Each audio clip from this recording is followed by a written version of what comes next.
Welcome back to the Open Up Podcast, everyone, to episode 52 with Wayne Chase, founder of All Heart, the Perth community. Wayne, can you describe for us? Yeah, so I've just set up a Facebook page that's main overarching purpose is to try and help other people with dealing with adversity. That's after going through some of my own challenges, and I'm writing a book, and that's the title, All Heart, of the book. So that's the reason I set up the Facebook page. That's awesome. That's really cool, man. Thanks. It takes a lot of courage to do that on Facebook. Yeah, just putting out your thoughts, feelings, and chronicling your life a little bit. You never know how that's going to be received, or of course there'll always be some pushback sometimes to some of your thoughts, but yeah, I hope that it can be some help to some people. Cool. And how have you found it so far? Has it been cathartic for you? Has it helped? Yeah, definitely. It's been really positive. People reaching out from a few months ago. I had someone speaking to me from Florida that had recently lost their partner in a motorbike accident, which is similar to the situation that I've gone through.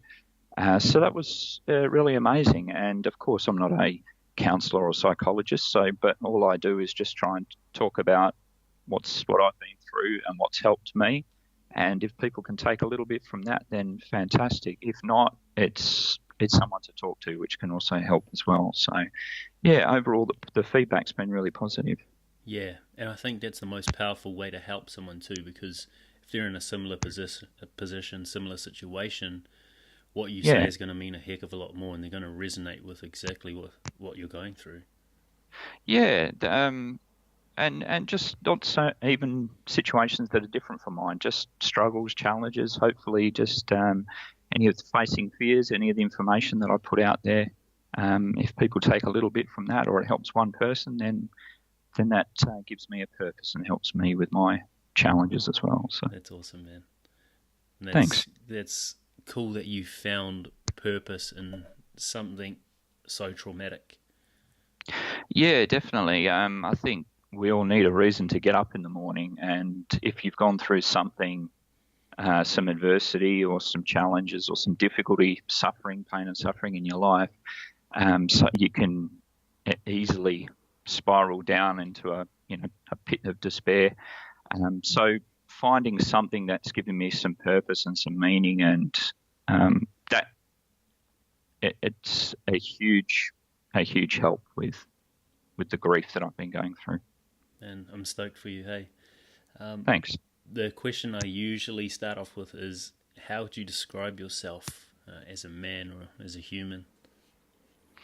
Oh, that's you needed to tell me that one before, so you don't have to be humble about it. And so when I was younger, I was a lot more introverted and lacked confidence. So it's taken me a good portion of my life to sort of work on those issues and get through that. So now I think that I'm a lot more confident than I used to be. And about me, I sort of try and live each day to its full potential and make the most out of life, and try as many new different experiences as I can to sort of wring as much out of this life as possible. That's really cool, man. I think a lot of people would have a way better experience of life if they lived like that, instead of bowing into fear, and especially that fear of judgment from social pressure. Yeah, definitely. And literally lately I've been facing some fears. My youngest son has, for some unknown reason, and he was the same as me. He was really quiet and shy when he was younger, and he's just found his confidence, and that sort of manifested over the last 3 or 4 years into this adventurous, thrill-seeking sort of attitude. So we went to New Zealand on a holiday in January, travel around in a camper van for 3 weeks. So he had me bungee jumping and paragliding, and he's just found skydiving, and it's really pushing my boundaries. But seeing him do it, and it's literally facing those fears has been a real challenge. But yeah, no matter how great the fear, I try and just keep stepping forward into it and pushing into it rather than that you get that automatic reaction to pull back Yeah. when faced with something challenging or fearful. Generally, you want to sort of go backwards, pull that safety blanket around yourself. So I try and notice when I'm feeling like pulling back and trying now to push forward. So Yeah, and most of the time with that sort of stuff too. Oh, sorry, lost your sound. oh no, that's okay. I started saying something. Oh, Yeah, you're right. Go. most of the time when you push through that fear, you realize that that fear is irrational too. Like if you go bungee jumping or Yeah, skydiving, you realize that the fear was irrational because the adrenaline was just amazing and the experience was amazing. And the only thing yeah, holding you back from experiencing that was your mind. yeah, definitely. And if you look at, say, if I take the skydiving as an example, some people will view that as the best experience, or say going into it, their first one, they'll be pumped and psyched, whereas some people will be paralyzed with fear. But it's exactly the same activity. You have the same ability to undertake it, but your belief, one person has the belief that it'll be awesome, one person has the belief that it'll be terrifying. So it's just your beliefs that are getting in the way of you trying or experiencing something. And like you said, then once you do it, usually afterwards, especially the skydiving, is the achievement, that sense of achievement, and like you said, the adrenaline is just an awesome feeling afterwards. Although I have to preface that with the bungee jumping, I didn't enjoy it all. Even after, it was just terrible. Even after, people are coming back up going, yeah, it was awesome. And I was going, no, that was terrible. I hated it. So it's the same, that belief. It's weird that for some reason, my mind, the skydiving's okay. And I've done 3 tandems now. And my son, he's only 14, but he wants to do it solo. But you have to be 16 to do the course to learn to jump on your own. So he's 95% talked me into doing that with him. But the bungee jumping, for whatever reason, I think it sucks. So, yeah, but, everyone's different. So. Okay. Let's get on to, I guess, childhood and then all the way up until the story that you're here to share with us today. Sure. Can you give us a breakdown of that? Childhood, so yeah, just born in the UK, only lived there till I was 3, then my parents immigrated to Australia. We lived in Victoria till I was 11 or 12, then moved to WA just for the weather. And so childhood sort of, played a little bit of sport. Athletics was my main interest, and just went through year 12. And then my idea was, I thought, maybe a police officer would be a good job just for diversity and not the mundane routine. Yeah. So I did a traineeship that was 2 years. But then at the end of that, like I said before, I lacked a bit of confidence and didn't feel that I had the confidence to pursue that as a career. Mm-hmm. So I just transferred into the public sector.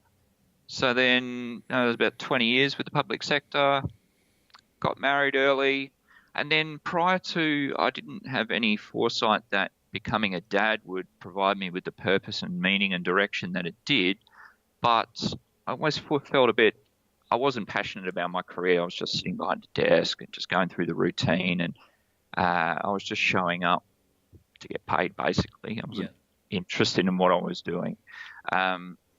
So I'm thinking, what's my purpose or what's the meaning of life? And just this mundane, working Monday to Friday was really got me down. But then when my first son, Mitch, was born, then I was like, wow, this is it. This is my purpose and direction. I wanted to be the best dad possible and provide my, now I've got 2 boys, Mitch and Blake, provide them with the best chance of having a great life. And it became my purpose, but then it was also my greatest happiness and joy, just seeing them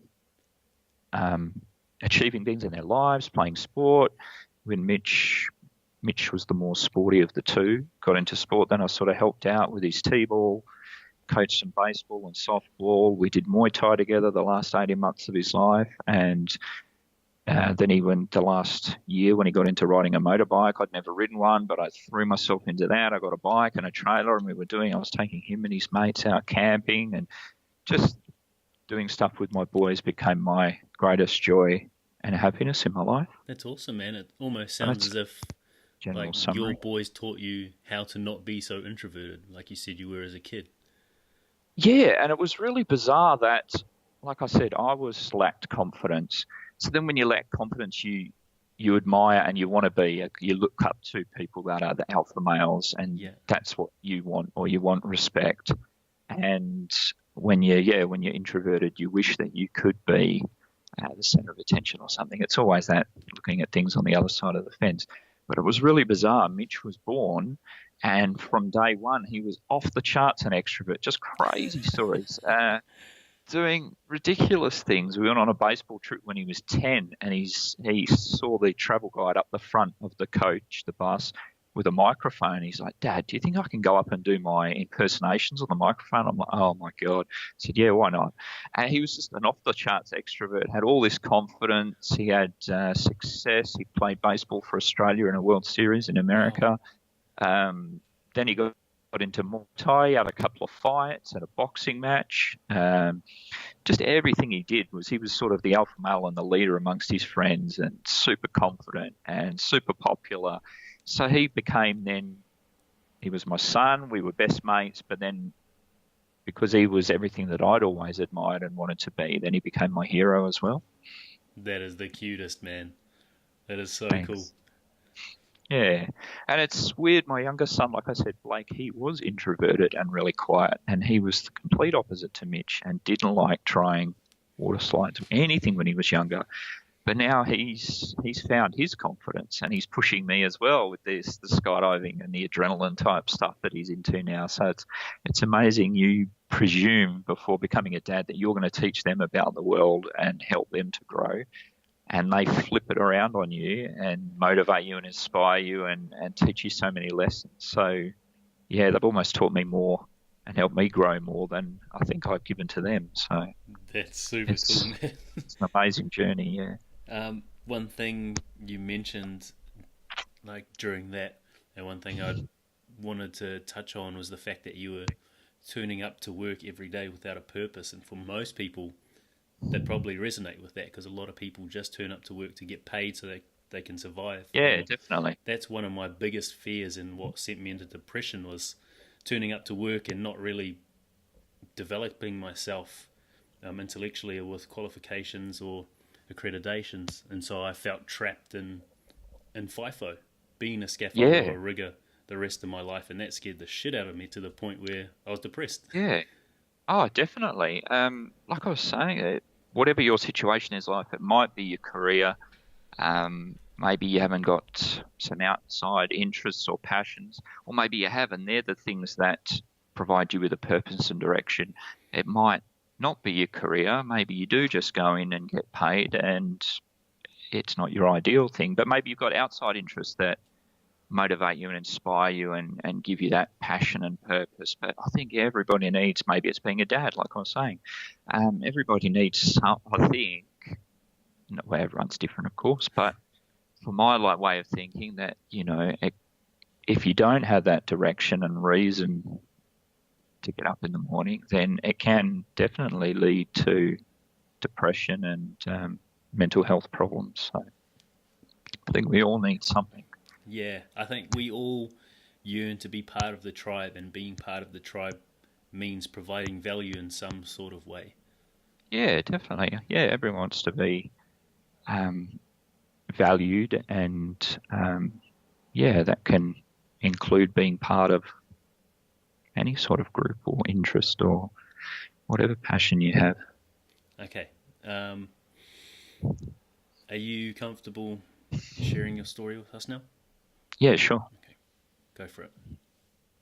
Okay, so in December in 2016, my son was home with his mates, and like I mentioned, he'd got into riding dirt bikes maybe 12 months prior.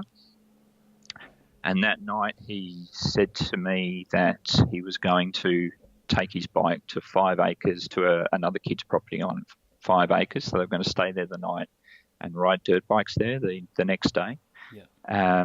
His two mates that he was with didn't have bikes, so they were walking when they left my house. So I had no reason to believe that Mitch would ride off and leave his mates. And he said they were going, this person's house was 5 minutes away. So I was comfortable that he would walk his bike, and I was comfortable because he said they were going to 5 acres of private property, and riding on a private property is legal. So, of course, he was only 15. He didn't have a license, and his bike was a dirt bike. It wasn't registered.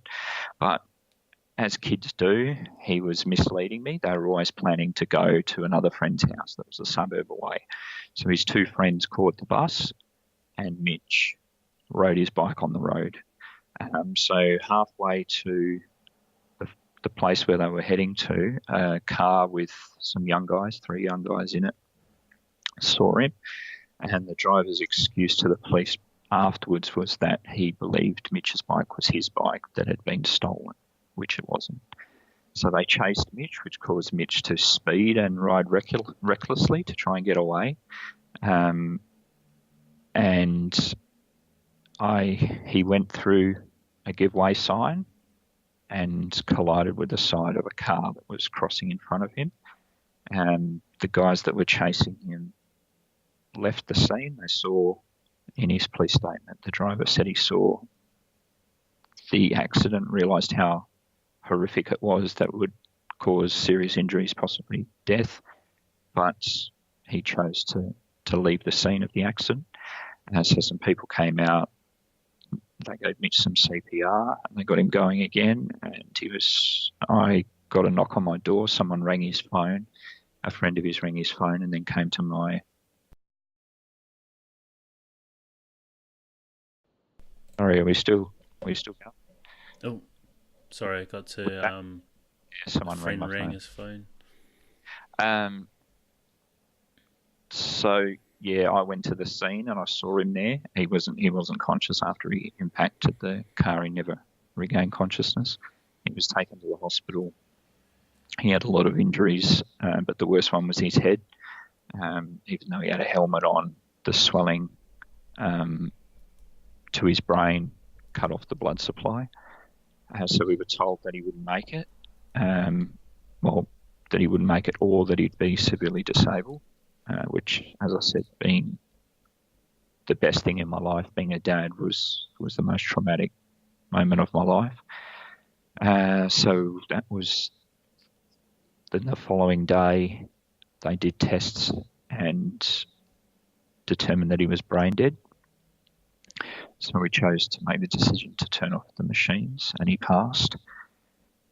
Yeah, and then I can't even remember how I was told that, then informed that he was chased, and in the following month, the police found the driver of the car, and he admitted to what had happened. Then he was charged with manslaughter, failing to stop at an accident, failing to report an accident, and he had no driver's license as well. So that's been an ongoing, only just finished on Wednesday, 2 years, 2 months court process, which is, the grief from losing Mitch was just off the chart, ridiculous. I'd had a close family member pass away before, but it was my nan, and being in her 90s, it was expected. She was in pain, she wanted to go, and she'd had a fair crack at life, done what she wanted to do, and it was the natural way you presume things are supposed to work, that people reach old age.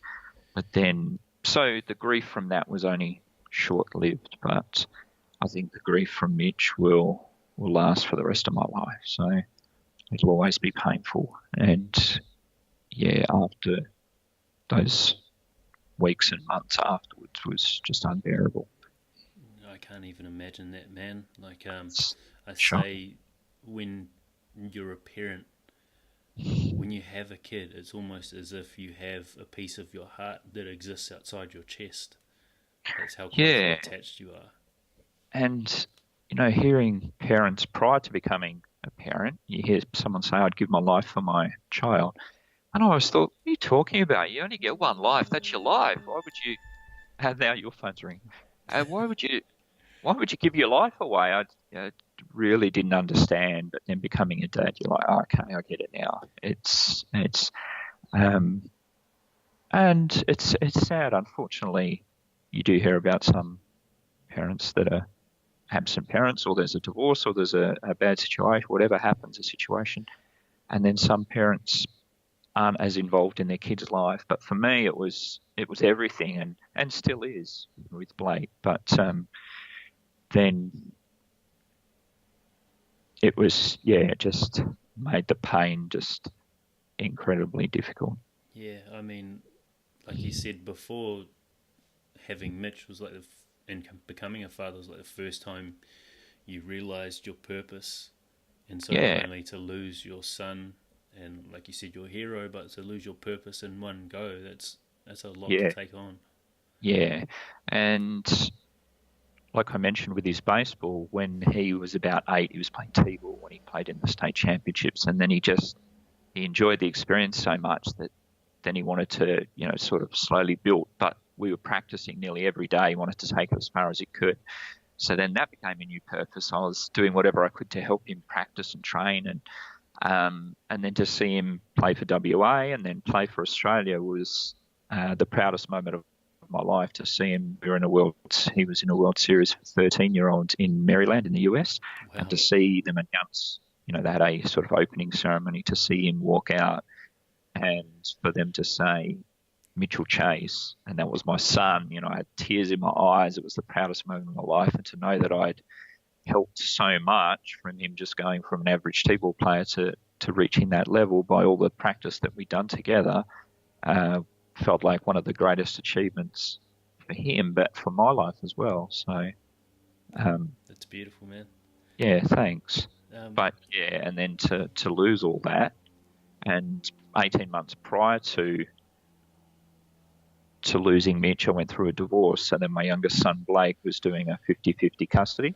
yeah, So I'd gone from, in 18 months, 4 of us in the house and just being constant activity as it is with a family, to losing my wife, then my youngest son only seeing 50-50 with a week each yeah, custody.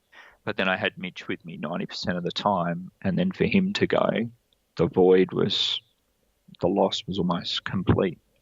Um, yeah, so just devastating. were you able to speak to anyone like after having lost your wife? Did you have any support when you lost Mitch? So I can imagine you would have needed someone to lean on. Oh, yeah, definitely. After losing my wife, going through a separation and divorce, then Mitch was my greatest support. He was always, "Come on, Dad, let's go to the beach," which I knew what he was up to, the cheeky shit. He just wanted to go fishing. But he was trying to sell it to me that it'll be good for you to get out of the house and stop moping around, which it was. It was, of course, he wanted to go fishing. 98% of the reason he asked me to go was to go fishing. But I still went. And, I'd have a swim and I'd feel more relaxed. And then he got me into the motorbikes, and we were doing that together, and just generally ferrying him around because he was a non-stop, all-action type of kid. So he helped me the most after, and he was really mature for his age. Even though he was 15, he was asking me how I was going, and it was great to have him there. So then after losing him, that was early on, that was the greatest help for me, was the love and support of family and friends. And it's amazing, we were having people, calling and messaging and people dropping around, and then you even get support from sources that you didn't think, well, you would, sort of people that you just, acquaintances that you just knew on the periphery, who've now become really close friends. And some of those have lasted even up until now. They still contact me when it's a court date or it's an anniversary of Mitch's. They know when his birthday is or the anniversary of his passing. So that initially was all that really helped to get me through. And of course, my younger son, Blake, I That's still had powerful. him. So that, I think with anyone with any challenges, difficulties, is super important to have a support network. And to me, it felt like a bit of a safety net. When I felt like when I was alone, there was so much alone time, as I was saying, with the family being separated, but then you're alone and those thoughts start manifesting as they can, just with any little problem in life. Those thoughts, when you're alone, they start building and stewing and manifesting, and you engage in them and give them energy. But then when you talk to somebody, they go, "Oh, hang on, have you thought about?" They look at things from a different perspective, and it can really circuit break that negative downward spiral that you're on. Yeah. And I think you hear often that guys are not, as a general rule, are not great about talking about their emotions. And like you were saying, sometimes guys are like, "Oh, you got to be strong. You can't show weakness." Or you hear that guys don't. It's a problem for men's health not going to the GP and talking about when a problem, a health issue flares up. But I think it's essential. You need to be open, and it's probably, I believe, it's a greatest sign of strength is to admit and be open about your vulnerabilities and tell people the help that you need is a greater sign of strength than just trying to go it alone and trying to tough it out on your own. It helps so much. And then just being alone and with my thoughts, would drive me crazy. But then just being with people and talking, if we're talking about Mitch or we're just talking about anything else, I always felt so much better being with people and talking. Cool. So, and yeah. Is that something you had to work on, or were you just open to that from the get-go? I was just open to that. I've always, been, like I said, some people find that difficult to be open about emotions and feelings, but for whatever reason, I'm okay with talking about it, which was beneficial because it helped me a lot. But I did go to the coroner's court, offered a free counselling service. Wow. So I went there. I only went for 3 sessions, and it did help a little bit to have grief and some of the feelings explained and talked about. But I did find just as much benefit talking with family and friends. That's amazing. That's a super powerful message too. Yeah. It doesn't have to be grief or extreme suffering or pain. Any little problem in your life, a friend can just trigger something that you look at something from a different perspective and can just break that pathway of negativity or whatever crazy thoughts that we all have when we're just alone, and our little monkey mind, as a Buddhist term, starts going off on tangents. So when you're going over the stories in your head, you're usually trying to justify whatever it is you're thinking, no matter how good or bad it is. So especially when you're down, when you face something like what you've faced, if you're feeling down in the dumps and close to depression, then what you do when you're internalizing it is justify it in your head and build more and more of a story around it. And so, exactly what you said. It's a circuit breaker, talking to people and being vulnerable, being open-minded. And I just heard what you were saying on recently. I think it was a Tony Robbins book that I was reading.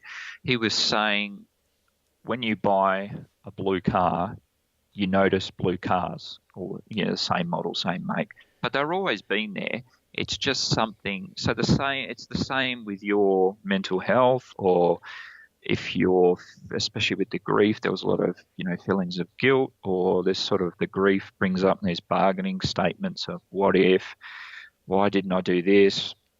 But then on that, if you're depressed, you'll find reasons, like finding the blue car, you'll find reasons to reinforce your thoughts and beliefs, which you might be ignoring all the other cars on the road, but you're paying attention to those ones that feed those, could be sad thoughts, depressive thoughts, feelings of guilt. You'll find things to reinforce. So, the talking with people can, they can say, you crazy thoughts, have you thought about this, that, or looking at things from a different perspective. Hugely powerful, man. And for anyone who's going through something like that, I'd recommend even going to a counsellor or a psychologist if you feel like you need to, if you feel like you can't open up to family and friends. Knowing that court process has been so long, have you felt that you've been able to heal properly within that period? Because obviously having lost Mitch would be hard enough, and then Yeah, finding out that someone else's actions had caused it, like not yeah. having that closure. Were you able to heal? It was really difficult, and then when you find out the name of the person and then you see their pictures on Facebook, um, and then to see them in at court dates, and he was out on bail and he lived in my suburb, so he was Wow. only 5 minutes away, and then you're stressed. You've got the grief, but then on top of that, there's the anxiety and stress of, oh, what if I bump into him at the shops? Or Yeah. so, and of course the part of grief is anger as well. So you have this anger that's so I've always been a calm, placid person, but you've got this anger that's your thoughts of revenge and getting revenge for Mitch and all that on top of the grief is it's really intense. So initially the first 18 months it took about could have been actually 15 or so months before he was actually pled guilty and then was sentenced. But probably after the guilt, the anger and frustration at those court appearances was really difficult to deal with. But yeah, it was difficult to heal and then even through the process, you're sort of feeling okay for a particular week, but then you'll have a call from the police or the DPP that update you on something that's happened. So then it spikes, all that grief comes flooding back, or just the anxiety and the stress of going to a court appearance adds so much extra on top of the grief. So yeah, it does make it difficult if it was just an accident, you'd only have the grief, but then having all this extra added stress and anxiety has been really difficult to deal with it as well. But from the time that he was sentenced and he got a 5-year with parole jail term, then I've been able to let go of a lot of that. And there's been an appeal process the last 9 months, but the last 2 appearances where they had the appeal hearing and then when stage has gone, they released the finding. But I didn't go. I just thought I've done my part. I represented Mitch at the court dates up until the sentencing. And then I thought now it's time for me to let it go. What keeps going, the appeals or whatever happens with his life now is his life. I've done my part representing Mitch. The courts have, the police, the DPP, the charges that were laid and the sentence that was handed down with the courts, I accept that they've handed down and given a sentence that was appropriate. So I've been able to really let go of as much as I can of thoughts around him, and I just want to focus now on my love for Mitch and Blake and my life moving forward. That's really powerful, man. That's Yeah. beautiful. Like you're an inspiration taking that stance. Yeah, even yesterday I spoke to the lawyer at the DBP. Of course, I still wanted to know what the outcome was of the appeal, and he said to me he could forward me. He said the report could be 30 to 40 pages. The judge's finding just on the appeal, because there's comparison to a whole range of other cases and every little legal point they cover. And I just thought, no, I don't. I said, can you just give me the general gist? So he just gave me a sentence on why both appeals were dismissed and the original sentence stands. I thought, I don't need to read that. It's just extra details. He also said that now that everything's finished, we'll get a copy of the coroner's report. And I thought, I don't need to read that either. It's just, if I read extra details, say there's extra injuries that Mitch had that I didn't know about, then that's in my head for life. And it's just more for you to overcome. Once it's in there, once you've heard it, it's there forever. So of course I wanted to know everything that happened. It was my son. I needed to know what happened.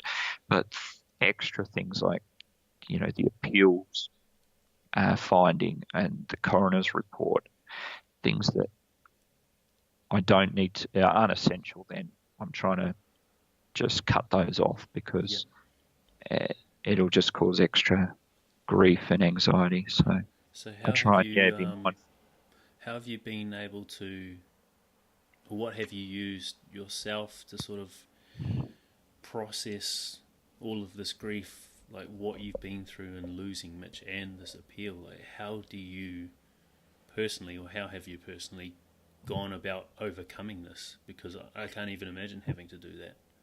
Yeah, I mean, it's a continual, ongoing process, and I think I'll always struggle with the grief and the pain of losing Mitch. It'll always be there. But yeah, early on, like I mentioned, it was that strength and support and love from strangers and so many people has helped a lot. And then one of the biggest ones has been 5 months after Mitch's accident, I decided to write a book. I thought he was so determined with his baseball. He slacked any fear taking on when he was in that boxing match. He was 15. He took on a 19-year-old boxer. He'd never done a boxing match. I'm like, what are you doing? But there's that lack of fear, that confidence. I thought maybe if I could share those stories and maybe they'd inspire others, or just his making the most of every minute of the day, never sat down, never sat still. So I thought maybe sharing his stories would help others. So that was the initial idea behind the book. And then I also thought sharing my journey with grief could be useful or help others, and now trying to do something positive after something painful and traumatic. Hopefully that can also maybe inspire others to find something in the pain. So then having that purpose and having that, it sort of filled a little bit of that void of losing Mitch. It was just, like I said, he was such a big, unique character. There was such a huge void. And the grief was 100% grief 100% of the time. But then once I came up with the idea for the book, I've got no idea about writing or publishing or a cover or a title, editing, distributing, marketing, promoting, all this stuff. I had no social media marketing, trying to create the page that I talked about. So all this sort of stuff. So I noticed, I'm at work and I'm thinking about little ideas and thinking about chapters and, I could talk about that. And I'm constantly scribbling little notes for the first 12 months. So it gave me a purpose, but also it was a huge distraction and got a lot of my thoughts around the new project. Although, of course, writing about losing Mitch was incredibly painful. But for the most part, having that project and that purpose was taking a lot of thought away from it just being 100% on the grief. So, that's cool. Still it's like another outlet for you, like it was with the family and friends and speaking about Mitch and speaking about grief, or it's like another form of journaling for you. Yeah, with journaling, it's a chance to get the thoughts out of your head, to look at them and to decide whether or not they're accurate for you. It's that's book, right. And that's amazing, man. Yeah, I was just pouring it all out. And when I did go to the counsellor, she was talking about different techniques that they use for people suffering with grief. And she just touched on if people have post-traumatic stress, she said they can intensely focus on one element or one event and go over and over and over it in intense detail, and that will then cause a desensitizing of the emotions. If you I suppose like the skydiving, the first time it's just complete, over bearing, fear, but then you do anything you do in life over and over again, you desensitize the fear, you get more confident. So going over and over things, going over the edits and going through everything that's happened, that may have created a little desensitizing to the intensity of the emotions around all those different events that I've written about. So yeah, the distraction, the desensitizing, the having the purpose, and now, any little snippets or anything I read that helps me, then I try and share that on Facebook as well. So thinking about doing little Facebook lives or how to talk in front of the camera. It's all new things that I'm learning, that provides that purpose and a distraction as well. So That's really cool, man. I'm glad you could use your trauma, the trauma of losing Mitch, to, I guess, propel you on to help people in this sort of way. yeah, It's hugely powerful, man. And if anyone can take anything from this, it'll be to take that, turn your struggle into something to help others, because that's where you'll yeah, find your value and your purpose. yeah. And there's so many stories, and that was another big part was a part of this, and a part that I've talked about in the book is choice, because XYZ happens, you don't have to respond. You have the choice of how you respond. Something extremely tragic or painful, of course, you're going to spiral down and you're going to feel sad and just gutted and depressed. But at some point, and that's all a natural, normal part of the grieving process, but at some point you can make the choice. You do have the choice that you don't have to continue spiraling down. You don't have to choose negative behaviour. You know, I can understand how easy it could be to, people have suicidal thoughts or numb the pain with whatever substances, but you can have a choice to choose strength and choose to do something positive, or you have a choice of how you respond. Okay. It doesn't have to be I think a downward spiral. One of the things I wanted to ask, and I hope this doesn't come across rude at all, but I guess I should ask, is there any guilt on your part with losing Mitch? I don't feel like there should be, but is there any guilt there? Yeah, definitely, of course. I think, from what I've read, it's a huge part of grief. And even just with the Mitch situation, I've heard grief from guilt, from so many different people. And I always think, well, why would you feel guilty? For example, my mother's husband, years and years ago, he took Mitch for a ride around the block on the back of his motorbike. So he mentioned that he felt some guilt that maybe that was the spark that started Mitch's interest in motorbikes. I was like, oh, well, it never even crossed my mind. But I think everyone has, even his friends, lots of people have felt guilty for lots of different reasons. Everyone thinks, could I have done this? Should I have done that? Could I have done something differently? And of course, I've questioned, that night that he left, I held him up for a few seconds as I was talking to him. I thought, oh my God, if I hadn't have held him up, he might have missed the car. And maybe I should have known, maybe I should have questioned him further about going to the friend's house. I mean, as always, you're always an expert in hindsight, and it can be, hindsight can cause a lot of grief. But yeah, and then I think, did I do something as a parent that got him to a point where he thought he could take the piss and ride his bike on the road without a license? There's there's 1,000 different thoughts of guilt. All those what if, what I could have done better, what I could have done differently. And like I said, they spiral out of control, and opening up and talking about them was one of the best ways to sort of deal with those thoughts.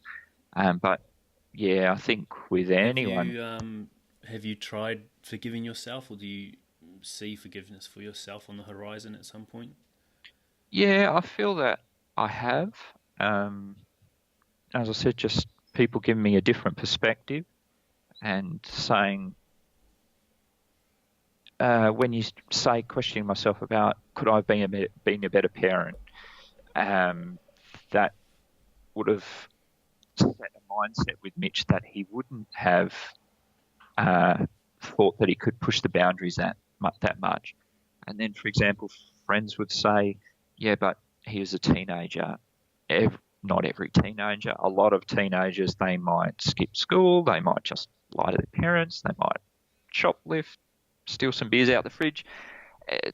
they push boundaries. Not all of them, of course, but it's common that they're starting to find who they are and they trying to break a little bit from those rules of the parents. So, that guilt about could I have done better? And then friends will say, yeah, but look at the time and the effort that you poured into being a dad and providing so many, you had lots of different international trips. Lots of kids don't have those experiences, or there's some kids unfortunately don't have a great relationship with their dad, and we were good mates camping and doing all these things together.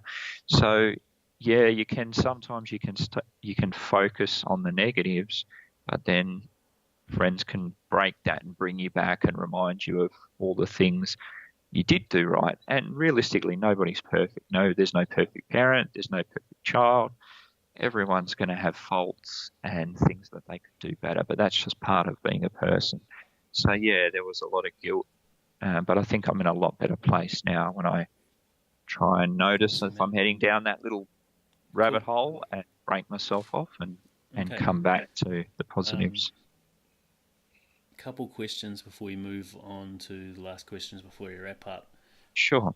Like knowing everything that you've been through, losing Mitch in the court case, and all the healing and vulnerability you've had to do over that period, looking back, what are the most profound things that you feel Mitch has taught you about yourself and about life and about everything else? Yeah, I talk about in the book that, like I said, my lack of confidence as a younger person into my 20s restricted my opportunities and enjoyment of life and caused me my own mental health issues, and then I looked at the way he lived his life, and his confidence provided him with so many amazing opportunities. So, and his lack of fear. So now, like I was saying with the skydiving, now I just push forward rather than pull back as I used to. So that lack of fear, and then through losing Mitch, in hindsight now, I look at the way that he made the most of every single minute of his day. He experienced so much in his 15 years, and I think that's something that we can all take away, is that he was fit, he was healthy, he loved life, he had big plans for his future, but you never know. Tomorrow's not a guarantee for anybody. We never know. I mean, unfortunately, you hear so many stories about people that are diagnosed with cancer, and you see often they might have a 12-month prognosis, terminal, and they've got 12 months. And then they have this new mindset and they start ticking off those bucket list items. Or something like this happens. And for me, I think that's it. I'm going to attack life and not waste a minute.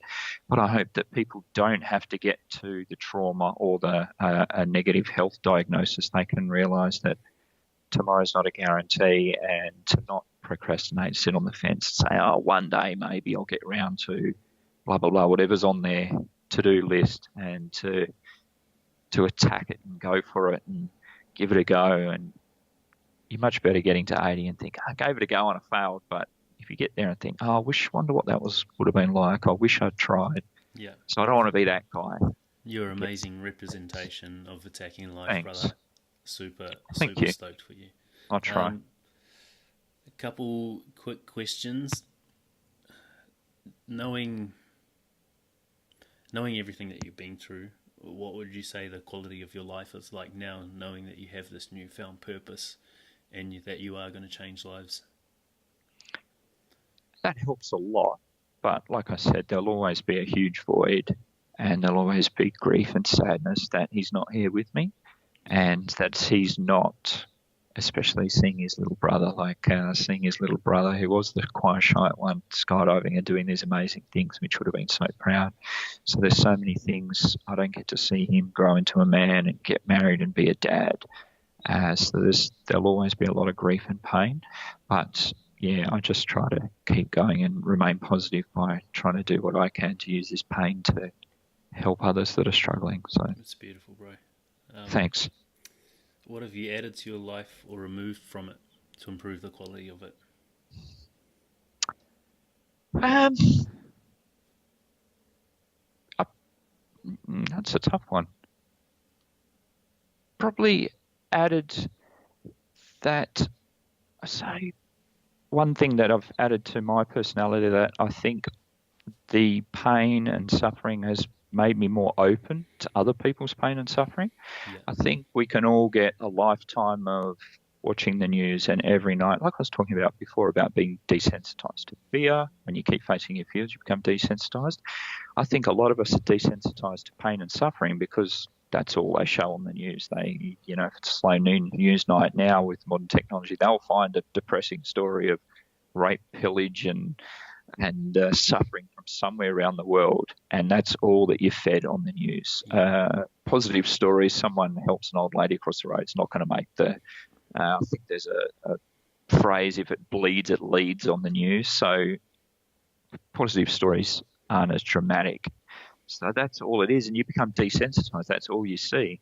If you'd never seen the news and suddenly you saw a war, a story of a war, you'd be devastated, or famine in Africa, you'd be gutted and overcome with grief. But we've all had a lifetime of viewing it, and you just become desensitized. You can see horrific images, and it has no impact on you. But I think then going through immense grief and suffering, it really opened me up to other people's suffering and trying to look. So I've had so much help and support that now that I want to be that for other people and be open to other people's pain and suffering and try and help where I can. That's amazing, man. Thanks. What are you most grateful for right now? Right now, Blake, my other son, like I said, being a dad's the best thing that's happened to me. I have lost Mitch, and it's an unfortunate fact that I have to. I don't think I'll ever fully accept it. There'll always be some denial that can't believe that it's true. But I know I have to accept it, but I still have Blake and thoughts of going forward and him pushing me to maybe skydive on my own and doing that with him and stuff, and seeing the joy that he gets from it is still my greatest joy, being a dad and still having those experiences with Blake. That's awesome. Thanks. Okay, last question. If you had the chance to put a message on a billboard knowing everything that you've been through, and you know thousands of people would see this message on this billboard every day, what would that be? Oh, that's a tough one because there'd be a lot. And unfortunately, these days, there's so many great messages, but we're bombarded, like I was saying, we've been bombarded with the news. We're bombarded with awesome quotes and motivational quotes and little snippets on Facebook and social media. And you do sort of get a bit blasé and you get desensitized to those as well. That's going to be the word of the podcast. Yeah, just maybe belief. If you truly believed, then anything's possible. Like I said, I was really shy and introverted. I almost failed Year 12 English because I refused point blank to do any public speaking. And now I'm on things like this, podcasts, or when I coached my son's sport, talk to the parents and stuff. Wherever you are at the moment, it may seem unbelievable that you could get to where you need to get to, but with those small little steps and a real true belief that anything, it sounds corny, but anything really is possible. So it is, and the only thing limiting you is you. Yeah, exactly. So, if other people can do it, then you can. It's possible. So, exactly. Yeah. To wrap up, brother, I just want to acknowledge you for making the time to do this. But for most of all, having gone through what you've gone through, that immense grief and loss, having to withstand all of this with the court case, and now coming out the other side and having all heart, writing your book and helping people. Oh, that should have been my quote. Be all heart. That's the reason I called it all heart. Was there was a few different examples of Mitch, and people described that he had a lot of heart. So that gave me the all heart. So now I try and be all heart. And that could have been the billboard because that's the name of the book and the Facebook page, Be All Heart. We'll run with that. But I want to acknowledge you for that, man. What you're doing, Can helping I people. quickly say, if people want to find me on Facebook, that it's All Heart 15, or search for All Heart, and I'll link it in the show notes on the fantastic. audio That'd be and great. on the video as well. Fantastic. Thanks. You heaps, my man. You have a good day. No worries. Yeah, too. Thanks so much for having me. Cheers, Wayne. Bye. Thanks. See you. Bye.